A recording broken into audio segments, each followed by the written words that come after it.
नमस्कार, आपके साथ मैं हूं रंजना सिंह राठौड़। बात कोरोना महामारी की, लेकिन आज जो बढ़ते मामले थे वो अब घटने अचानक से शुरू हो गए और ये अच्छी खबर है और इसी पर बात होगी। और इसको लेकर वक्त दर वक्त विशेषज्ञ भी कहते आ रहे हैं। हमारे देश में खासतौर पर कोई भी बीमारी जो कि वायरस के संक्रमण से फैलती है, उसका तेजी से फैलना इसलिए ज्यादा आसान हो जाता है क्योंकि एक बड़ी आबादी है और भीड़भाड़ वाले क्षेत्र हमारे देश में बहुत ज्यादा है। लेकिन कोरोना वायरस को लेकर विशेषज्ञ लगातार ही कयास लगा रहे थे कि ये बहुत तेजी से संक्रमण को फैलाएगा, लेकिन उतनी ही तेजी से घटेगा भी। और ऐसा हम इसलिए कह रहे हैं क्योंकि कुछ आंकड़े हम आपको बता देते हैं। पिछले तकरीबन 1 महीने से कोरोना वायरस तेजी से पैर पसार रहा है। लगातार मामले सामने आ रहे थे और समस्या इसलिए ज्यादा बढ़ गई थी क्योंकि मौत के आंकड़ों में भी उछाल देखने को मिल रहा था। खासतौर पर केरल, गुजरात, दिल्ली जैसे राज्य सबसे ज्यादा संक्रमितों की संख्या यहां पर देखने को मिल रही थी। लेकिन पिछले 1-2 दिनों की बात करें तो अच्छी खबर यह है कि एक्टिव केसेस जो है वो कम होते हुए नजर आ रहे हैं।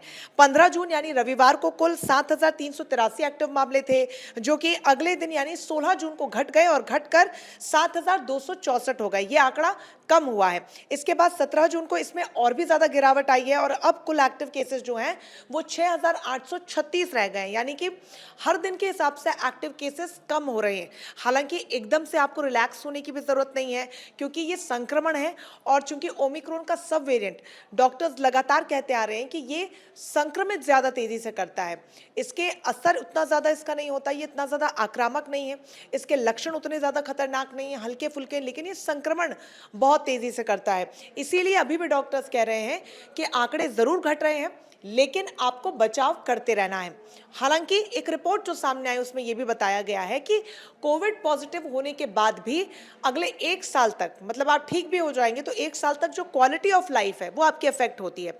यानी कि आपकी बॉडी बहुत वनरेबल रहती है, बहुत आसानी से अन्य बीमारियों को आपके शरीर में घर करने का मौका मिल जाता है। इसलिए क्वालिटी ऑफ लाइफ अफेक्ट होती है। अगर आप ठीक भी हो गए हैं तो भी आपको लगातार अच्छी डाइट लेते रहना है, सेहत पर खास ख्याल रखना है, व्यायाम करते रहना है, एक्सरसाइज करती रहनी है, क्योंकि रिपोर्ट में ये कहा गया है कि कोविड पॉजिटिव आप हुए हैं और आप ठीक भी हो गए तो 5 में से हर एक व्यक्ति ऐसा है जिसकी क्वालिटी ऑफ लाइफ अफेक्ट हुई है। जहां पर आपकी बॉडी में आपको बहुत सारी परेशानियां महसूस होती होंगी, चलने फिरने में थकान होती होगी, तो इस तरीके की तमाम दिक्कतें आती हैं। कई लोग ऐसे हैं जो कोरोना पॉजिटिव भी नहीं होते, लेकिन उनमें मैक्सिमम लक्षण जो होते हैं वो कोरोना वायरस के देखने को मिलते हैं।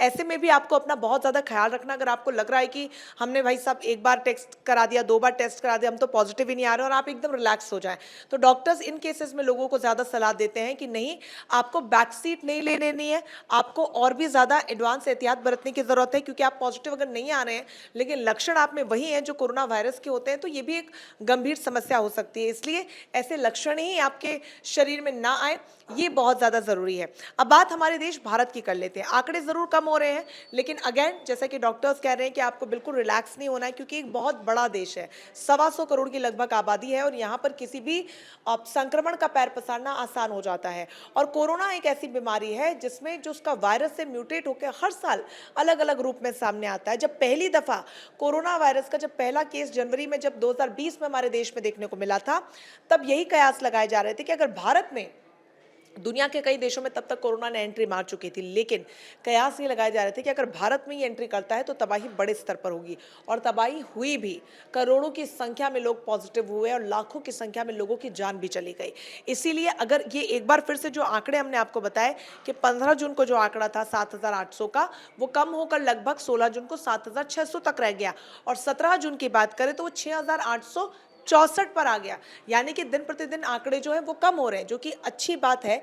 लेकिन अगेन आपको एहतियात बरतनी है, और खास तौर पर अगर आपके घर में बुजुर्ग हैं और नवजात बच्चे हैं, उनका इम्यून सिस्टम उतना स्ट्रांग नहीं होता, बुजुर्ग पहले ही कई अन्य बीमारियों से ग्रसित होते हैं, उम्र के साथ कई अन्य बीमारियां उनको लग जाती है, तो ऐसे में आपको और भी ज्यादा सतर्कता बरतते रहनी है। और खास तौर पर कई उपाय ऐसे हैं जिनको निरंतर आपको करते रहना है। जैसा कि अब मॉनसून दस्तक दे रहा है कई राज्यों में, खासतौर पर केरल जिसमें सबसे ज्यादा कोरोना पॉजिटिव एक्टिव मामले पाए गए, डेथ का जो आंकड़ा था वो भी अब सबसे ज्यादा केरल में ही था। ऐसे में वहां सबसे पहले मॉनसून ने दस्तक दी, और मौसमी बीमारियां जो है वो बहुत तेजी से पैर पसारती हैं।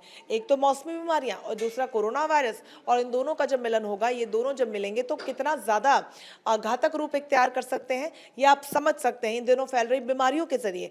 इसलिए मॉनसून में आपको और भी ज्यादा एक्टिव रहना है। और बहुत महत्वपूर्ण रोल जो है इसमें, बहुत महत्वपूर्ण भूमिका इसमें अदा करता है आपका खान-पान, आपका लाइफ़स्टाइल।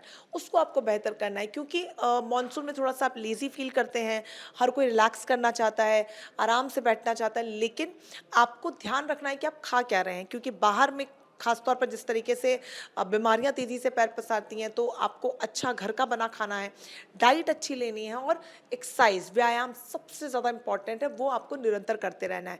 और चूंकि बार बार जिक्र हम मानसून का कर रहे हैं, आपके घर के आसपास अगर पानी कहीं भर जाता है, नालियों में पानी भर जाता है, अगर आप कूलर वगैरह इस्तेमाल करते हैं या आपके घर में प्लांट्स हैं जिसमें पानी भर जाता है, तो उसको निरंतर उसकी सफाई करते रहें क्योंकि ऐसी जगहों पर बीमारियों के पनपने का सबसे ज़्यादा स्कोप होता है।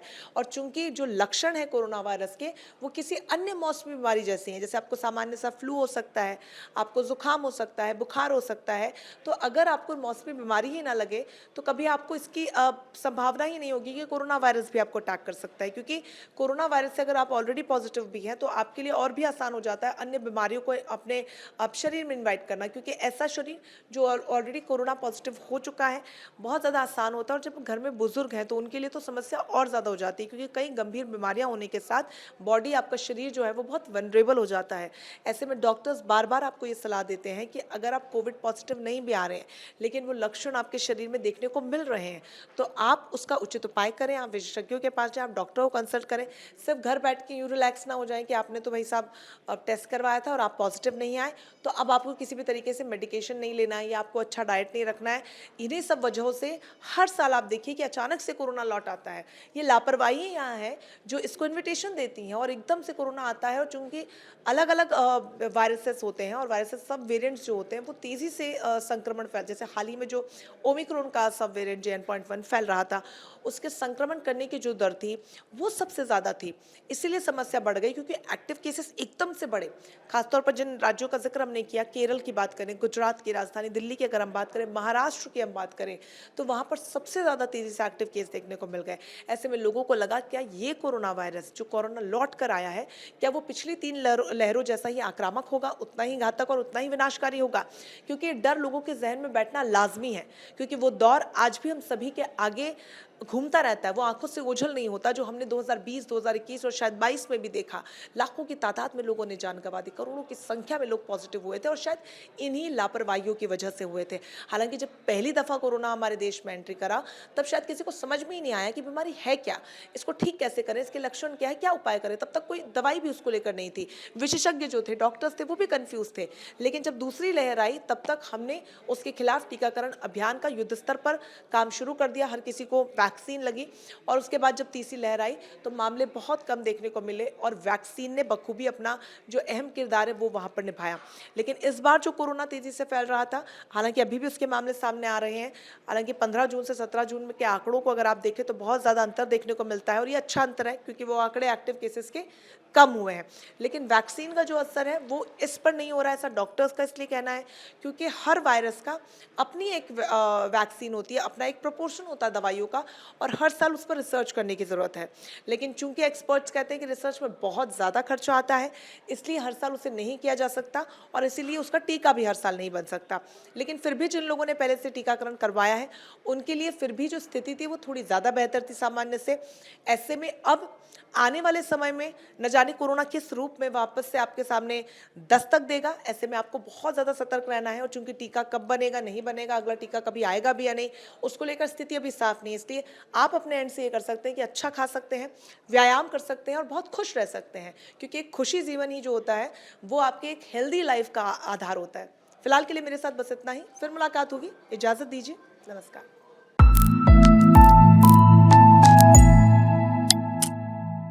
जहाँ भक्ति है हर शब्द में, कथाओं में छुपे हैं दिव्य रहस्य और ज्योतिष देता है जीवन को दिशा। धर्म से जुड़ी हर बातों को जानने के लिए हमारे चैनल स्तुति को सब्सक्राइब करें। चैनल पर जाने के लिए इस लिंक पर क्लिक करें।